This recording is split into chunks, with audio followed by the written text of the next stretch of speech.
All right. Good evening, everyone. Thanks for joining us for our second of our speaker series. It is my distinct pleasure to introduce you to Dr. Arieana Thompson, who is a senior leadership consultant at Sigma Assessment Systems. She has a PhD in industrial organizational psychology and believes in positively transforming the modern day workplace through thought-provoking, evidence-based insights.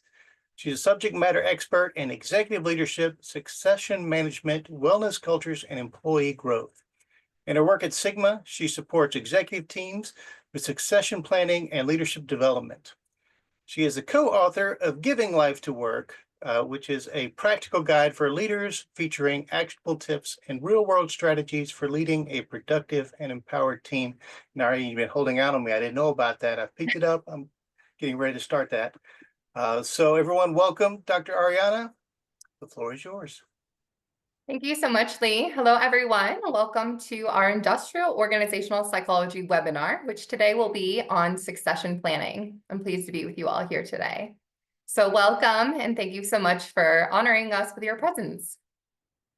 So I'm here a little bit representing Sigma Assessment Systems. So I just want to give you a little bit background on who they are, who we are, so you know a little bit of the context around what we'll be talking about today.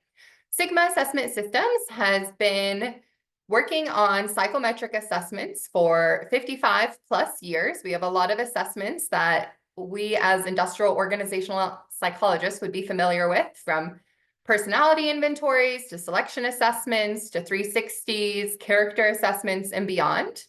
And then I'm from a more recent consulting branch where they've begun doing leadership development, succession planning, and anything that kind of fits in that leadership consulting space. We also have executive coaches. So hopefully that helps your framework of who we are and what we do. But let's stay focused on the webinar today. And the agenda for the session is to begin with the basics around succession planning. What is it, and how does it differ from more traditional replacement hiring? And why is it important for organizations to focus on? Then we're going to talk about some actionable processes that you can take to do succession planning. And I'll tell you a little bit about Sigma's 6-step process and what we do with our clients. Then we'll wrap up with some tips, address some common pitfalls that we see, challenges in implementation, and why external consultants can help in this area. All right, with that, we're going to jump into our first poll of the session. I did add a number of polls today so that I can hear from you. So I will put it in the chat, but you're going to want to go to menti.com either on your phone or on your computer. And then the code is going to be 36861841, but I'll also add that in the chat. We'll take an extra minute here for everybody to be able to go to menti.com and then enter the code and answer this first poll question.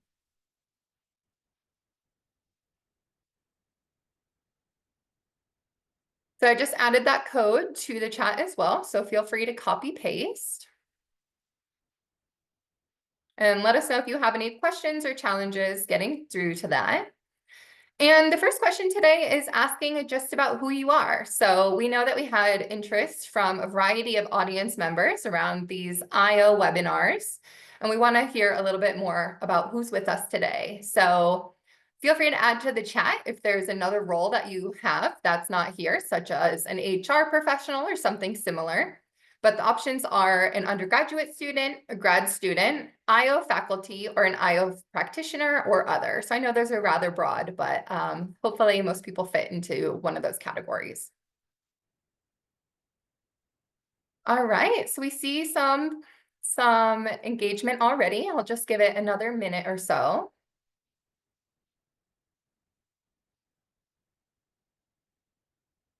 Thanks for correcting that number. I think I was just like typing and doing too many things at once. So thank you so much. All right, I'll just give it 30 more seconds. Get your answers in. We'll also be using this same poll throughout the session with the same code. So you'll wanna make sure that you get signed in at the front end. Oh, we have someone from HR. Thank you for letting us know. But yeah, what we see here is that we are a group of primarily IO practitioners. which is wonderful to see and be in good company, although we are joined by a graduate student or two and some IO faculty as well. So thank you all for being here.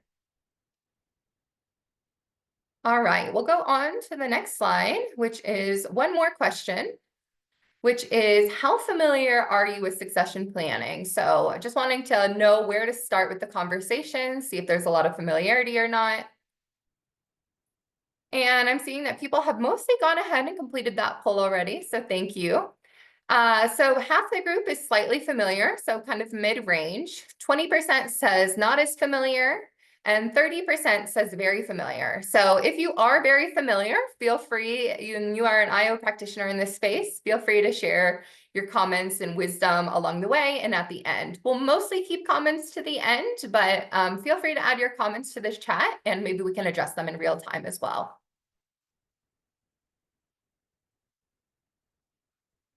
All right, so what is succession planning?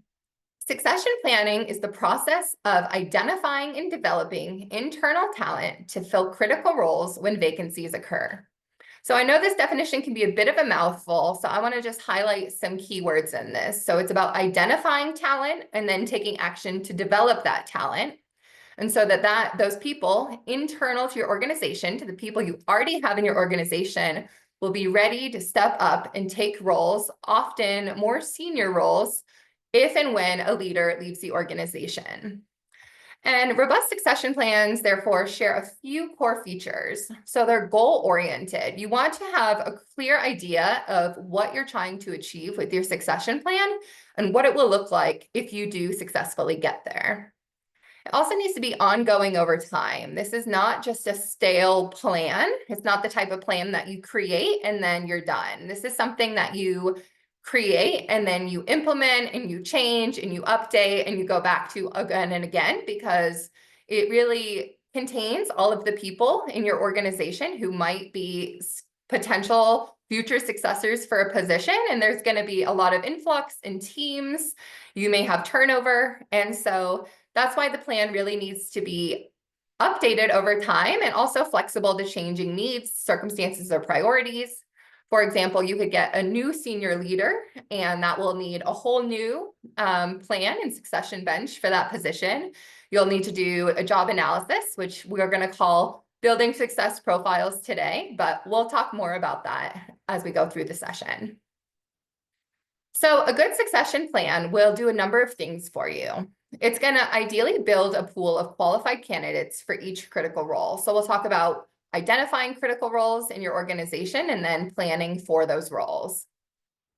It also begins to provide opportunities for employee growth and development. So something that I love about being in this space is someone who, as an IO, was really interested in creating healthy workplace cultures. Is that brought me to leadership and how leaders create culture.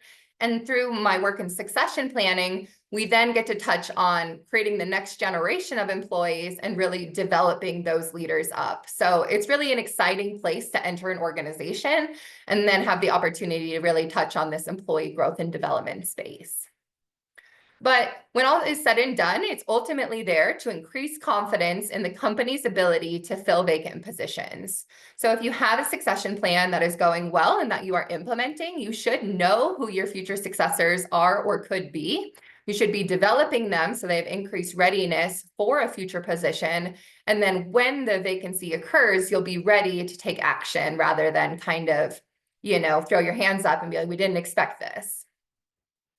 And then one other thing that I'd like to mention about succession planning is that you can really use it as an opportunity, or if you're a leader or working with a leader who might be exiting an organization, you can use it as an opportunity to leave a legacy. So you can really think about what you want for the future, how the next generation of leaders can support this future, get them on board for this vision, and also build them up to be ready. So it really can be a powerful way for a leader who's looking to step away from the organization or might even be fearful about retirement to channel their energy into creating a legacy through a succession plan effort. So with all that said and done, succession plans are important because they provide your company with a roadmap for continuity for when changes occur. And this part about changing occurring is, welcome to 2024, 2025, change is occurring. And we know that rates of turnover can be around 20%, that people can leave their jobs an average about 2 years. So you can expect people are going to be turning over and there's going to be change, and succession plans will help set you up for success. All right, so next participation of this session is a word cloud. I allowed each person to add one word to say, why are you interested in succession planning? So if you chose to join the session today, or if you're familiar with it from another experience in the past, you can say why this topic might be of interest to you. So I'll allow about a minute or so for everybody to get their answers in.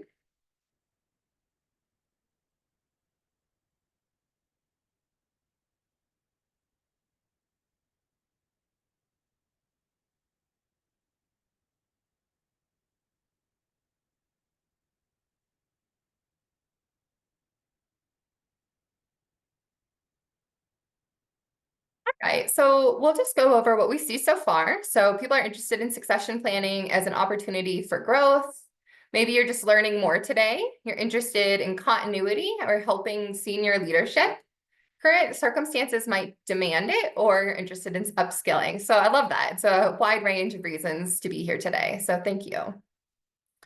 So now I'm going to touch on what is the difference between succession planning and replacement hiring. Well, replacement hiring is what we typically talk about, what we typically know, especially in the HR space. So the timing is more reactive. Someone leaves and then you have to fill their role. So you're often choosing the next person available, although we are hopefully using our IO selection methods to do it in the best way possible. But you're often trying to replace the current incumbent. You're like, let's say Lee was in a position and Lee left the organization. And you're like, how am I going to replace Lee? But it can be really person focused instead of role focused. And it can often use input only from a supervisor. At least in my experience, I've seen where the incumbent leaves and then only the supervisor is left to say what should be needed in the next role. And they have the full say on, what they're looking for that replacement. Ideally, if the incumbent is still there, they could weigh in as well. So then you select your next person, and it's somewhat based on being at the right time, at the right place, and the process is done hiring as needed. So to contrast that with succession planning, the timing is more proactive, and you're looking to prepare internal candidates for the role. So you often have many candidates and you can choose the best candidate, even if they're a little bit different from the previous person. This allows you a flexibility of perspective to choose someone who might take the role to the next level rather than simply replace what it already was. Ideally, it will leverage feedback from multiple sources. So in our succession planning process, we allow teams to weigh in on the type of competencies needed to have success in a role. And you create a whole bench of succession candidates to be ready and to be developed in the case of a vacancy. Then when the vacancy occurs, selection and promotion occurs more objectively, ideally based on merit and understanding of each candidate in a deep way. And then you can integrate this hiring process with recruitment, development, and other diversity initiatives. So I'm curious to learn from you. Some people are getting ahead in the poll. That's no worries. It's good to see what everyone's doing. And is your team currently doing replacement hiring, succession planning, or a mix? So I'll just give it about 20 seconds for anyone who hasn't had a chance to answer this question yet.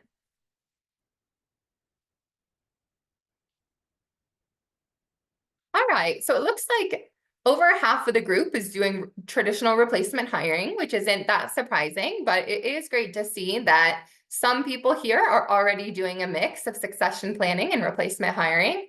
And maybe in the future, we'll get it further and further to the succession planning side.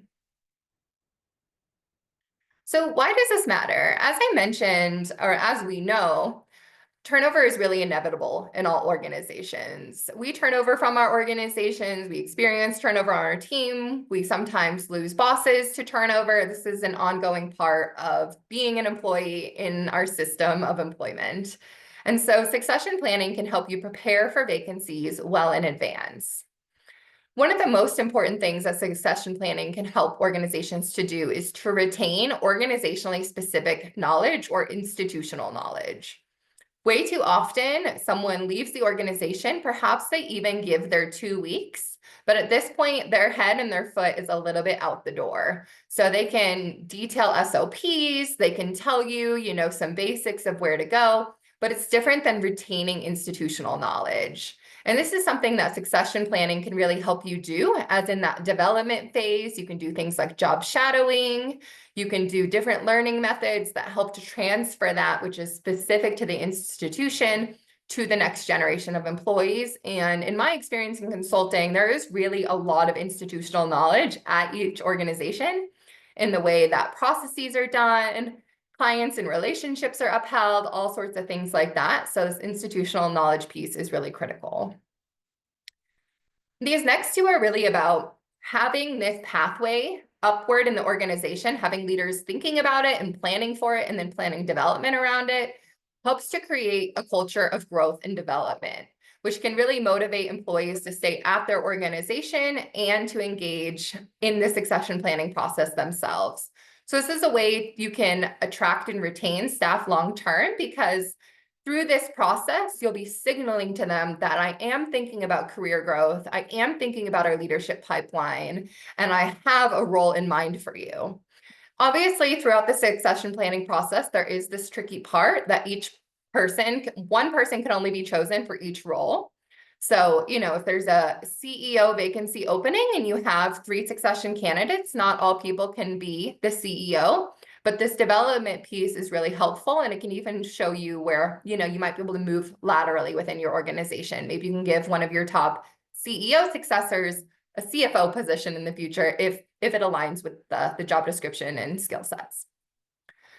And last but not least is to improve objective decision making.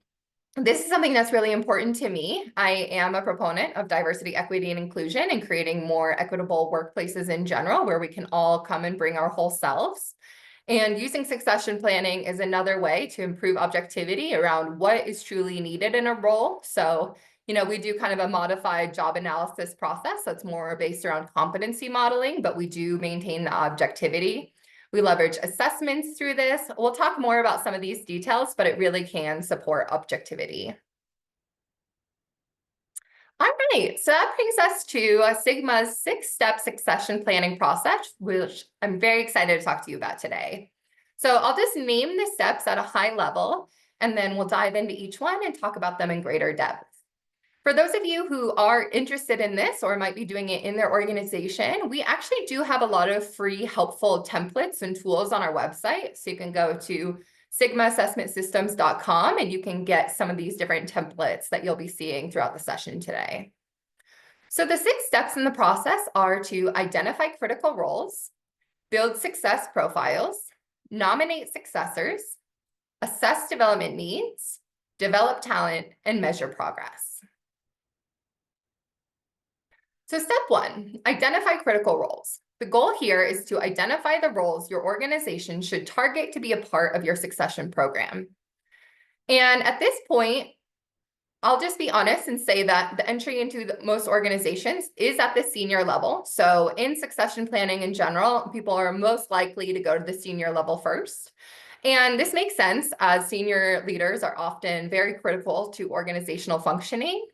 But in my opinion, we really shouldn't stop there. It's really ideal if we can do the next level and the next level of leaders. Also think about other people within the organization. And sometimes your individual contributors can be some of your most critical roles. So let's say you're at an organization and you have, highly knowledgeable software engineers who also have high institutional knowledge based on the way your software is configured. And this is a core contributing factor of one of your main selling products. They could be considered a critical role in your organization. So we also do suggest that clients and anyone engaging in succession planning does cast, a wide net at this time and really look around the organization and see who is really critical. Although I will also say this is hard because if you're being paid to be a part of an organization, you're likely there for a reason. So it can take some team negotiation and discussion to align on who's most critical to an organization. I'll just call out other people who might be critical but overlooked sometimes are things like administrative staff or anyone else in your organization who really is essential to operations. At this time, we're really going to focus after this just on the role, but this is the first time where you can focus both on essential people and essential positions. And sometimes the organizational chart will need to shift as a result of succession planning. So I've worked with a few different organizations where some of their senior leaders have been with the organization for 20 plus years, and they actually hold about 3 hats. You wouldn't expect it, but this happens more than you think, where one person will become specialized in 3 areas and the organization loves this individual and they just roll with it. But at this time of succession planning, they have to break that role into 2 or 3 roles. So that's an example how in the beginning you start with essential people, but then eventually you want to really land with essential positions. All right, so at this point, you've identified your critical roles and you're ready to get started. At this point, you want to do step 2, which is build success profiles. At least that's what we call it at Sigma. And the goal here is to describe the competencies that are necessary to perform each critical role. So for other IO practitioners in the group and just IOs in this session, you'll know that this is really similar to a job description. So for a non-technical audience, we just call it building a success profile, but here we really are trying to understand what is needed to have success in the role, in the organization more broadly, and in the role now and in the future, which is kind of an interesting thing that we do, which is we look at the role today, and we also consider the competencies that are going to be needed from future leaders as they navigate, future ongoing uncertainty in different circumstances. So to give you a sense of what a success profile might look like after a journey of competency identification, analysis, and beyond, this one also represents different stakeholders weighing in on the success profile. So it has multiple perspectives coming into the creation of it. So this is just an example. This actually does come from a client, but it's been cleaned up a little to not show any client information. And so this is for an HR director. And the current incumbent we'll call Jane Smith. And just for this example, Jane Smith is looking to exit the organization this year. So they have about 2 weeks left, but that makes them a 5-star priority. So we would say this is a really high priority role and that we need to start thinking about successors immediately. Honestly, at this point, it's a little too late. So I'll need to update that year in the future for my examples. Position demographics, we have some basic information over here, and we want to say that this is not a replacement for a job description. This is an additive to a job description. But we still want to add some of the basic criteria. So for this one, they need to have a bachelor's in HR or related. They're looking for 8+ years in HR, experience leading teams, designing HR programs, knowledge of benefits and payrolls, and skills such as knowing how to leverage an HR software. But now we have more of the meat of the profile, which is more the competencies needed to have success. And I will say that our consulting experience does tend to be geared more towards leaders. And the more senior you become as a leader, the more important it is to have leadership competencies. So this does reflect that. So in the middle, we actually create what is called leadership competencies. So these come from the entire team. We ask the team to say what it looks like to be a strong leader at their organization, and we create this profile accordingly. So for this organization, the leadership team requires competencies such as decisiveness, objectivity, prioritizing, and communication. It also came out through our sessions that to be a future leader at this organization, they're needing the competencies of social astuteness and technical orientation. So that was kind of an interesting one to emerge, technical orientation being a core part of a leadership team. But we also have core role competencies. So these are going to be the competencies we really focus on when we're looking to develop people into this role, although they might still need to work on their senior leadership competencies to join the leadership team in totality. But to be an HR director, some of the core role competencies that were identified were things like open-mindedness, valuing diversity, attracting staff, and developing and coaching others. The core future role competencies for this role as an HR director were vision and client customer focus. So now at this point, we've identified our critical roles and built a success profile for each critical role. So now you can get to the stage of nominating successors for that role. The goal here is to consider potential candidates for each critical role. So at this time, again, we have that concept of casting a wide net. So we encourage leaders to definitely think on their team, even think a level down, who could be a candidate for this bench, but also to think more widely. Is there any other people across the organization who'd be eligible? Sometimes not, but sometimes there could be. So really not challenging yourself to not just be a narrow focus, but to think more widely. Again, this will really vary based on which role we're looking at and what the structure of your organization looks like and how many people you have employed. But the overall concept is to think about it as a leadership pipeline feeding into the role rather than simply the next successor. We actually do not pick one person until the vacancy arises. And so you can imagine that you don't know who is going to be the person. You're just selecting a number of capable individuals who show potential for growth into the next position. And another thing I want to mention is that you want to consider candidates who would be ready for the role immediately or more immediately, but also those in the long term. So these candidates don't need to be ready in 1 or 2 years. They could be ready in 5 years. Again, it's going to depend on the position itself. So if you know for sure that you have an expected vacancy, let's say the expected vacancy is in 1.5 years, you might go about your succession planning process a little differently as you know that there's increased urgency compared to maybe some other positions. But a lot of times we're just doing succession planning with an unknown vacancy date where we're just trying to look across the organization who might be available. This person could be here 7 more years, or they could be gone next year. So that's the kind of flexibility we have to have with our succession plans to meet just business as usual as organizations are functioning naturally. So I think it's helpful to give, concrete examples of what this could look like. And your succession bench could have anywhere between 1 to 8 people on it, or it can really vary. So this is just an example of someone who has 3 available candidates. So again, in this example, we're looking at the HR director position. And what we see here is, to kind of break it down, is we have level C candidates, level B candidates, and level A candidates. In this case, level C means being ready in 5+ years. Level B means the candidate would be ready in 3 to 5 years.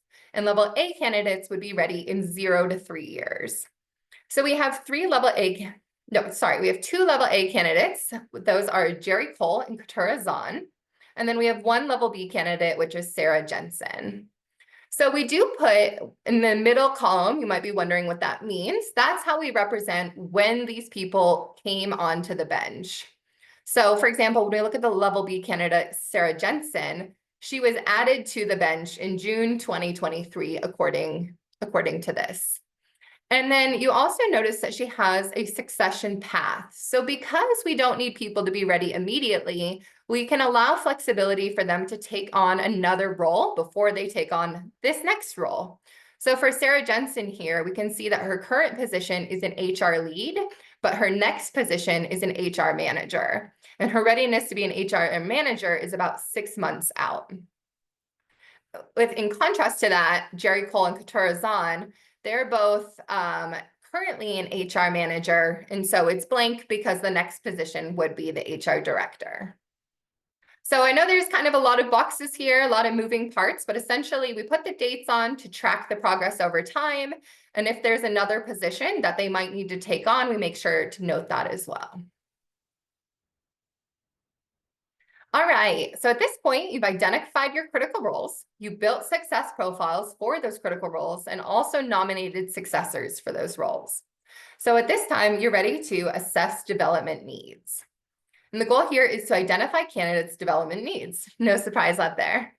And I think that this part I might even go a little bit light on today because I think we understand assessing development needs a little bit as IO psychologists, but this is when we really want to look at the candidates and understand their strengths and developmental priorities, but especially in relation to the developed success profile. So it's similar as doing a job analysis and wanting to train someone towards that job analysis. So it's very similar to that.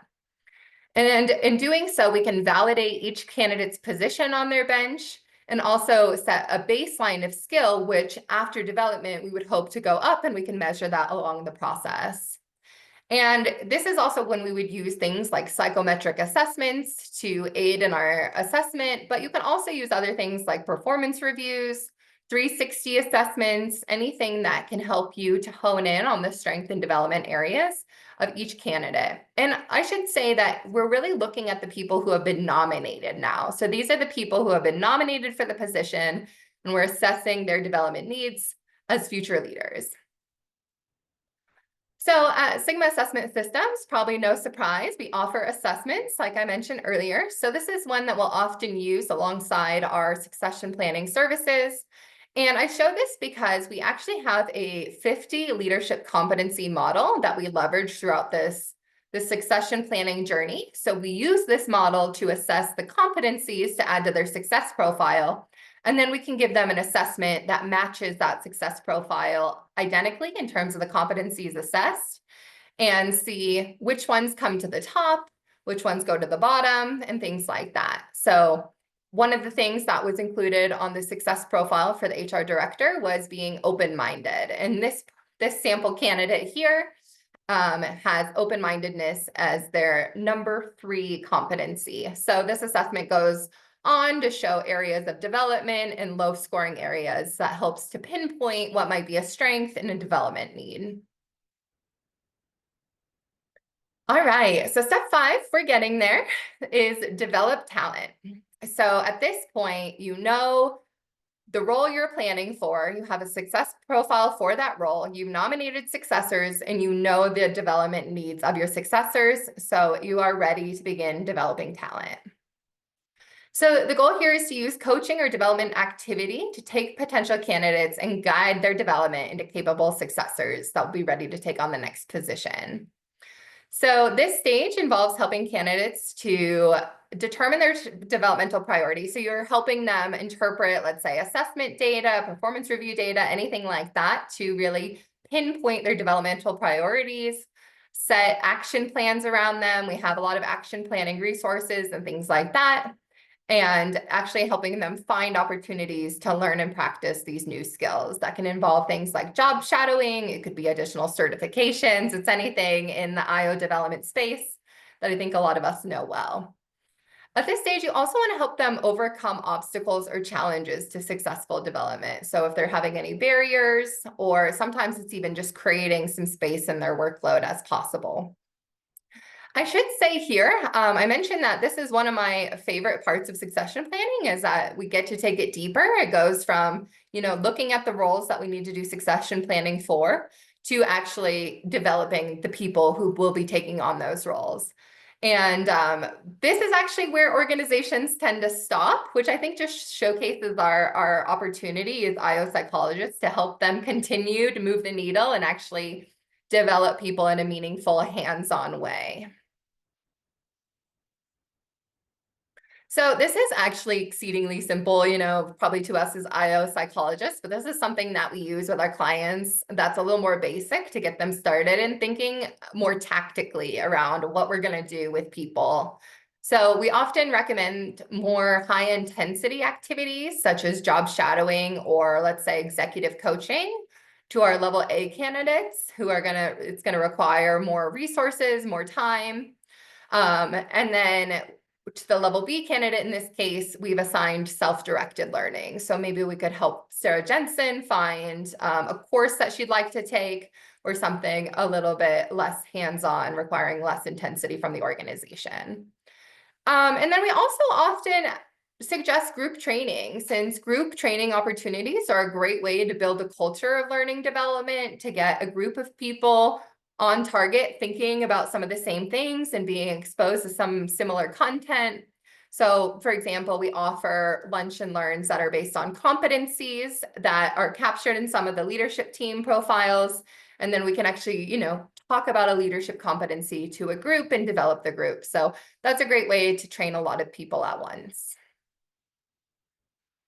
And then last in our process is measure progress. So we always want to try and capture the progress of what we're doing with metrics that can help us track progress, boost engagement, and quantify success.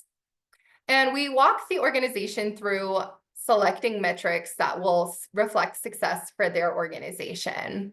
We then recommend that the organization take a baseline of these metrics to know where they are today in order to see improvement in the future, and then update the metrics every 6 months to a year.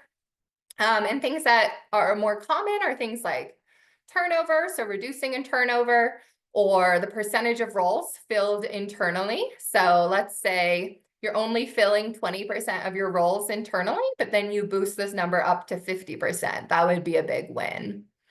Just some other interesting examples that I've had through my consulting experience. One of my favorite ones was leaders telling me that they would know that they were having success if they could take their PTO.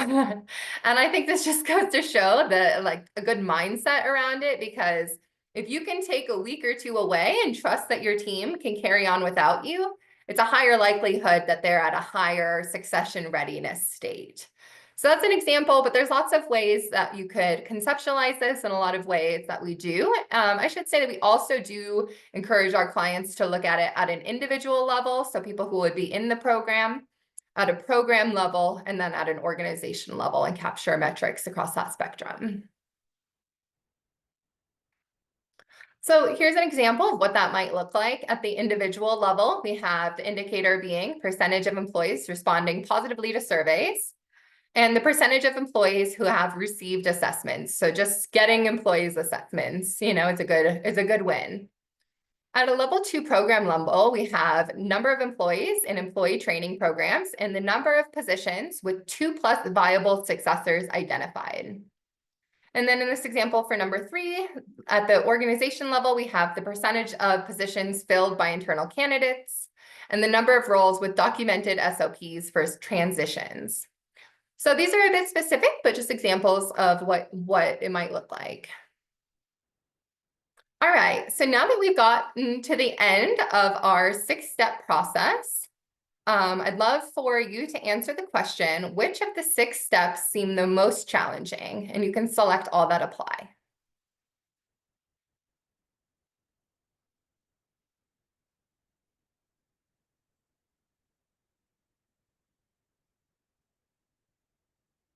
All right, I'll just give it about 20 more seconds.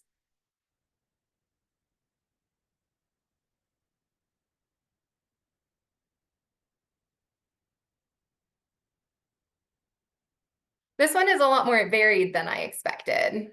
So it seems like the most challenging one, I love it, we're still getting more answers, is 73% say assess development needs. Interesting, that's interesting. And then followed by building success profiles and measuring progress.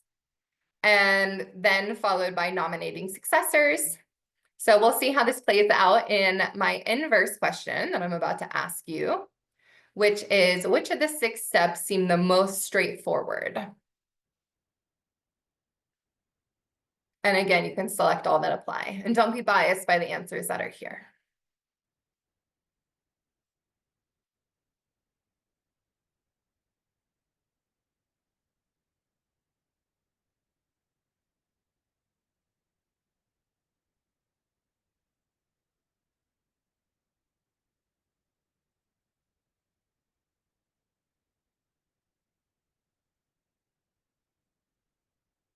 All right, so it looks like we have, this one came out a lot differently. It's just very interesting to see. So 33% said that the most straightforward were building success profiles.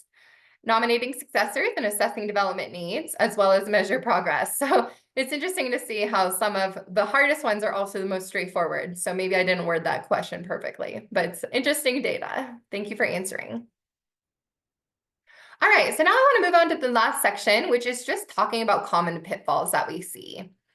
So some of the most common pitfalls in succession planning are focusing exclusively on the executive level. So I did mention that is where you're likely going to start in most cases, unless there's a specific need to succession plan with a specific department or team in your organization. But most often people do start with the C-suite and then go from there. But I think the point is here that you don't want to focus just on the executive level. You want to continue to take it down the organization.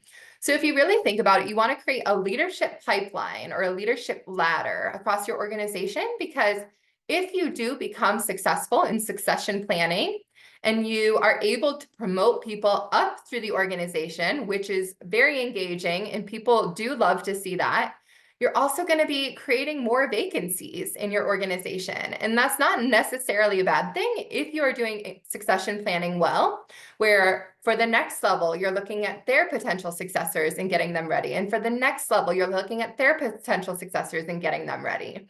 If you can do this well, you create an upward funnel that allows people to grow in the organization, even if you do create additional vacancies as you promote upward. I hope that makes sense. The next one is keeping the succession plan a secret. People get really, really hush-hush about succession planning. It's like behind closed doors only will we talk about this topic. And I understand it. And having succession planning, or, it might create some fears like, oh, who's leaving, things like that. But you can still communicate the activity you're doing around succession planning. You could even start at step 4 at the assessment piece and really frame it as a talent development exercise. Look, we want to know and grow our talent in case people leave the organization. We want you to be able to grow. People understand this intuitively. People know that people come and go from their organization, and it may even make them feel safer if they know the organization is being proactive about it. So I feel like this is just something that we have to address a lot with our clients around them wanting to just keep all of it a secret, when really it's going to involve others, and you're going to need to let them in on what you're doing in order to have success. That being said, we never say that one person has been chosen for a role. This just comes up a lot, so I feel the need to pointedly address it. We never say that someone is selected for a role. We could say that they are potential successors that we want to develop, but we cannot not promise a role unless you are truly promising the role, which is not usually what we're doing. Another common pitfall is delegating all tasks to HR. It's totally fine to have HR involved and great to have them supporting it, supporting even the gathering of stakeholders, things like that. But this needs top-down oversight and buy-in. So senior leaders need to be involved in having oversight of their succession bench, of their success profile, knowing who's on their bench, updating it over time, investing money in development, investing time in development. So these are all things that really require top-down buy-in, and that's why it become burdensome to put it on HR, but not have any other support from the organization. Another one is failing to document the process and update the plan. Again, some people just see it as a one-time plan. Oh, we made the plan, we did succession planning. Unfortunately, it doesn't really work like that, and it needs to be an active, ongoing plan and implementation process. Which brings us to our last pitfall, which is strategic plan implementation, where you create the plan, but you do not implement it. And from data, we see that 67% of organizations' well-formulated strategic plans fail due to poor execution. And 1 in 3 leaders rate their company as poor or very poor in implementing strategic plans. So companies often, well, not often, but they may take this time to invest in their plan, think about it, but then again, we can see them fall short when they actually need to go out and develop their people. Like, if you know who's on your bench, that is good. It's a good start. But if you are not developing them, it's almost not, it's kind of the same as if you hadn't done anything anyways, because in replacement hiring, those people would have been where they are today. So it's about coaching them and bringing up the next generation. So this is an example of when working with an IO consultant can help, especially if they're not already embedded in your organization. And so we're just going to highlight this since many of us are IO practitioners and the ways that bringing in a consultant can really support. One, our team often brings a lot of time. So we see time as actually one of the biggest barriers. Sometimes even when we're putting together client proposals and things like that, we feel like we lose a proposal and we don't lose it to another competitor, we lose it due to time. So people need a lot of support in just keeping with the program, making sure they're investing in this area, especially if they're not a specialist in it themselves. It can become kind of overwhelming and daunting. We can also provide a tried and true process, especially that's one that's been refined over time through doing consulting engagements in this area. Accountability is a big one. So just making sure that we're getting the right people in the room, continuing the conversations, things like that. As IO consultants, we can bring objectivity. So we can help them explore psychometric assessments they didn't know before. We can help them revamp their performance reviews to be a little more objective and unbiased and bring in behavioral anchors, things like that, that can really help to add objectivity to this process. And then obviously all of our expertise in the technical domain as well. So some of you are practitioners, some of you, we had a few grad students and a few IO faculty, but if you would imagine, you can even use this one as a thought exercise, what would you say is likely to be the greatest challenges your team would face in engaging in succession planning? Would it be time, buy-in, knowledge, standardization, having a dedicated team, or maintaining long-term commitment?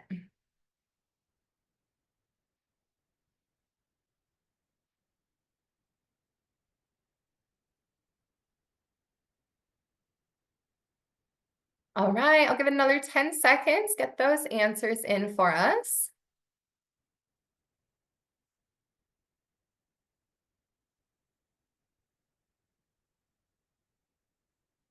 All right, we'll go from here. Thanks for everyone who's participating. The top one is buy-in. I think that is a bit accurate. I think that we can be a little short-sighted, even in the business domain today, and working on those strategic long-term goals can be a little bit out of sight, out of mind for leaders. Similar with maintaining that long-term commitment. The next one was knowledge and standardization, followed by dedicated team. It is interesting this time one got the lowest because that one is one of the highest ones we see. All right, so that's it today. Just wanted to give you some more actionable steps that we use in our consulting firm to support succession planning. Again, I just want to mention, in case you are doing succession planning, we have a lot of free templates and tools on our website if you ever want to check that out. But now I'd love to open it up to anyone who has any questions or comments.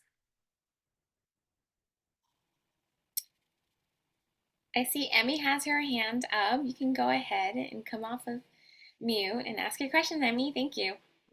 Thanks. And I apologize if there's background noise. So the question is around resistance to succession planning. So I think the value is one thing to articulate, but then people who maybe are on the exit or know that the succession plan is for them maybe have a little resistance to the succession planning process.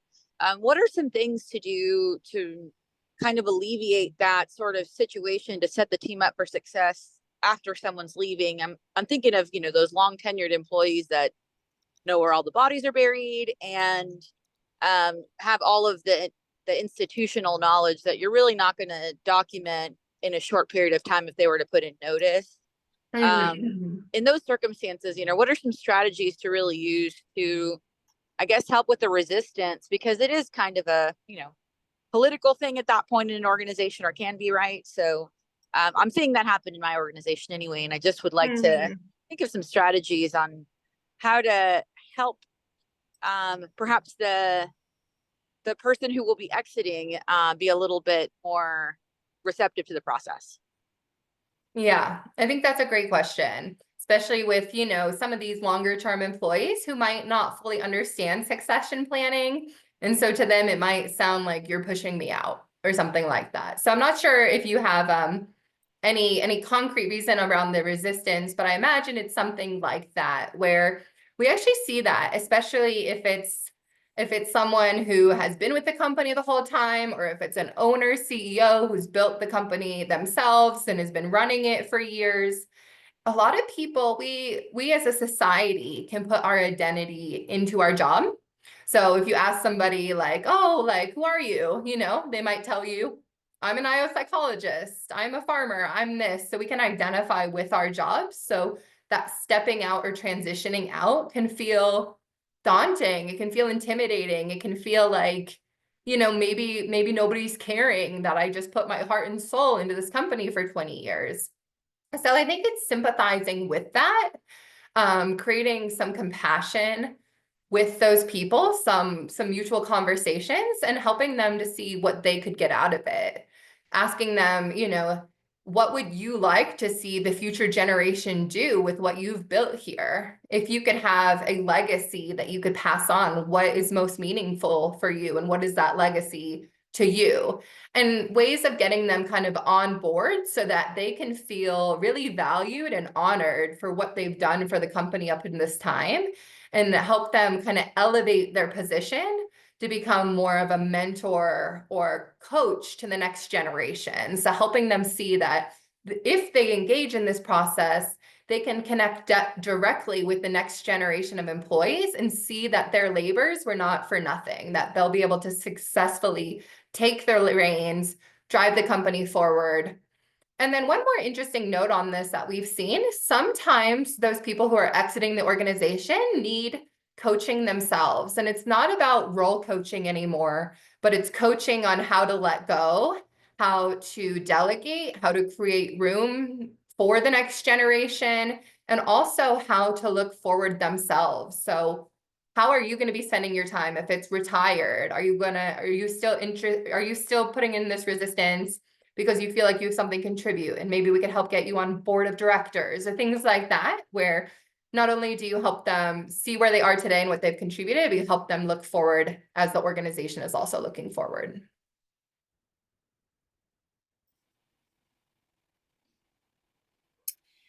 Thank you, Dr. Ariana and Amy, for asking your question. Before I call on to Pam, if anyone else has a question and they're unable to come off of mute, feel free to drop it in the chat and I can ask the question for you as well. Pam, go ahead. Thanks, Arlene.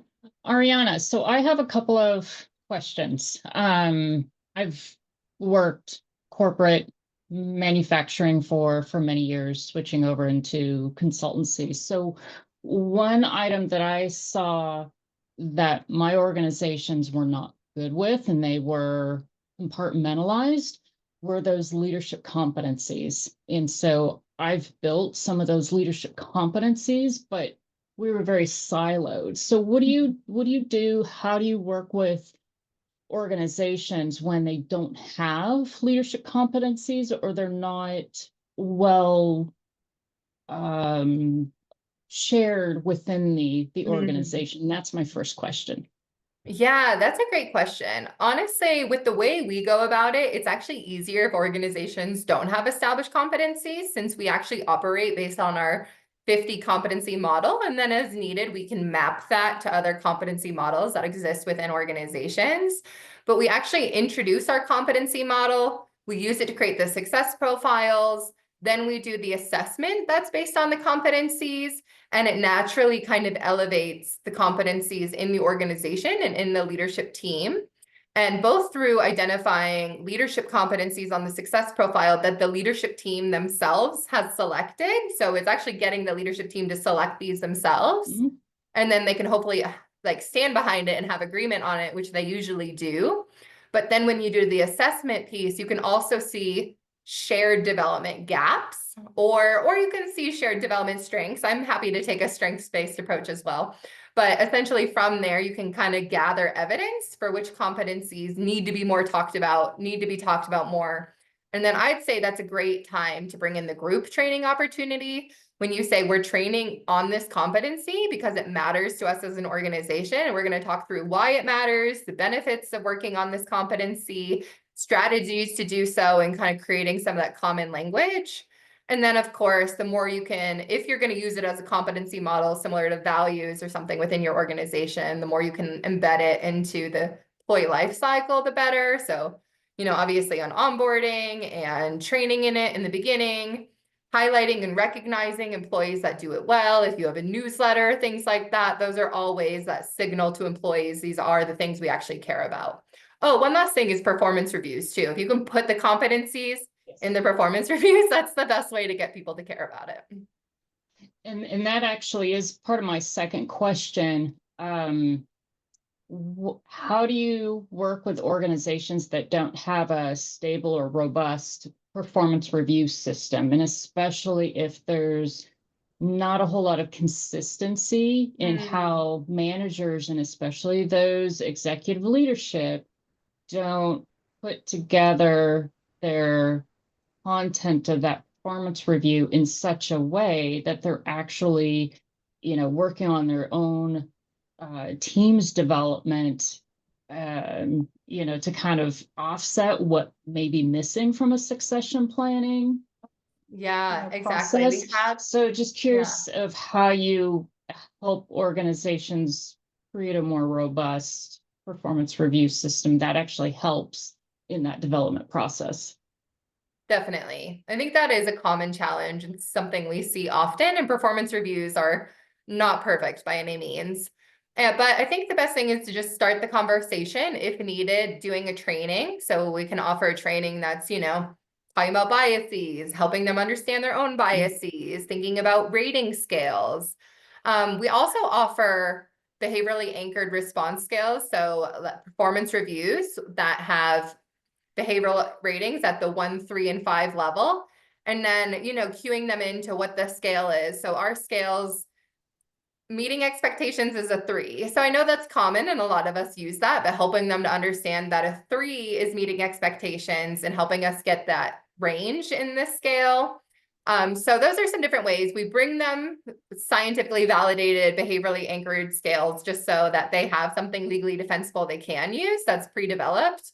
We could help them do that, but then that training piece around actually training them on like how to actually conduct these and things to be aware of, if it's a male or a female direct report, like how they may get biased, like subconsciously and things like that. And hopefully having some of these things come to the forefront and them recognizing how to remain objective in rating competency on a performance review.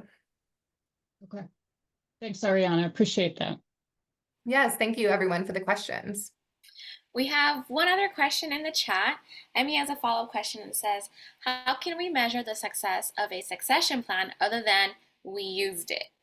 I think this is a good question. Yeah. So that was that step 6, measure progress. So first we define how we'll know if it's successful. So, maybe your metric of interest is the percentage, or let's just say an even easier one, how long it takes to fill a vacant role. That's a really easy one to do in succession planning.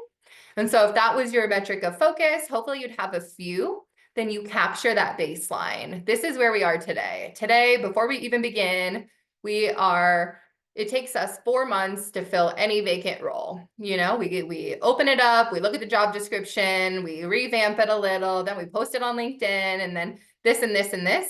And after your succession planning process, maybe you do it for a year or two, and you can get that to drop to 2 months. It can fill it much quickly on average because you have someone ready to go.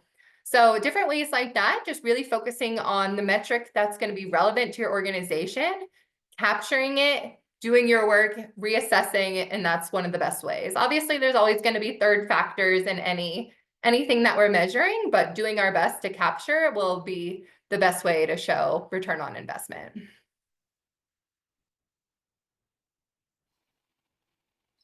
Thank you. I don't see any more questions in the chat. Does anyone have a question? They can raise their hand. Let me check. I don't see any.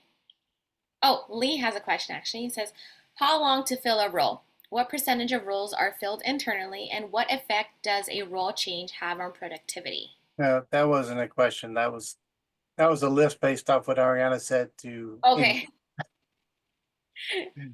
I was summarizing. gotcha. No, thanks. Thank you, everyone. I want to be respectful of time. I know we're running up on time here. So thank you. Thank you so much, Ariana, for coming and sharing with us. I do want to throw one thing out because I mean, Ariana gave us a wonderful thing on a macro scale of what you can do as a consultant coming in and talking about an organization. Um, but what if you don't do the big stuff? Like I work with teams, I work with small stuff. So what can you do on a smaller scale? Can you still do this? Yes, you absolutely can. And you know, how do you get someone who's resistant? I can't let this go because they won't need me. Well, how can I promote you if I can't replace you? You know, there are some certain things that you can do on a team level to be able to do succession planning as well. A lot of these big things can actually be scaled down to use on small teams as well. So, you know, a little bit different strategies to some, but these amazing things that Ariana just brought out can also be used on a smaller scale. So if you work on a smaller scale, don't worry, you can still use this stuff. So awesome. Any parting thoughts before we go? One last chance for any alibis. Anyone? Bueller? You? Should I date myself? All right. Well, thank you so much, everyone, for joining us this evening. Thank you for your time. Thank you, Dr. Ariana, for your time and sharing your knowledge with us. Just for everyone's knowledge, next month will be our first student. If you guys don't know, our plan is 2 experienced and then a student in our rotation. So next month will be Ian Sitteritz, hopefully soon to be doctor. He's trying to finish up his dissertation now. So join us next month. We don't know what he's talking about yet, but we'll let you know once that comes up.